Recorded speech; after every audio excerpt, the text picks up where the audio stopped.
லாங்குவேஜ்னா எதில் கஷ்டம்? எந்த லாங்குவேஜ் கஷ்டம்? ஃப்ரெஞ்சு தான் உங்கள் லாங்குவேஜா? ஆமாம் தான். தமிழ் கிடையாது. நான் தமிழ் எடுக்கல. எப்படி கோர்த்து விடுது பாரு. என்ன அப்பான்னு சொல்லாதடா. என்னோட இரண்டாவது மகன் தமிழ் தான் பாடம் எடுத்து படிச்சுட்டு இருக்கிறாரு. எதனால அவர் சொன்னாருங்கிறதுக்காக சொன்னார். 6ஆம் வகுப்பு வரைக்கும் தமிழ் பாடத்தை படித்துக் கொண்டிருந்தவர் 7ஆம் வகுப்பு வரும்பொழுது அவர் என்ன சொன்னாருன்னா, யூனிக் லாங்குவேஜ் நான் ட்ரை பண்ணி பார்க்கட்டுமான்னு சொல்லும்போது நான் சொன்னேன் தமிழ் மாதிரி வராது, சரி ட்ரை பண்ணி பாருன்னு சொல்லும்போது அதுதான் அவர் சொல்லியிருப்பாரு பிரெஞ்சு ரொம்ப டஃப் அப்படின்னு. அப்புறம் ஏன் பாஸ் அழுகுறீங்க? அது வலி வேற டிபார்ட்மெண்ட். பள்ளிக்கல்வித்துறை அமைச்சர் வந்து தமிழ் பாடத்தை தான் அவர் படித்துக் கொண்டிருக்கிறார். அவ்வளவுதான், நம்ம முடிச்சு விட்டீங்க போ. தம்பி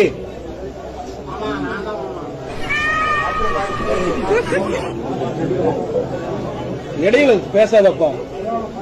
அனைத்து கட்சி மன்னிக்கவும், ஆளுங்கட்சியான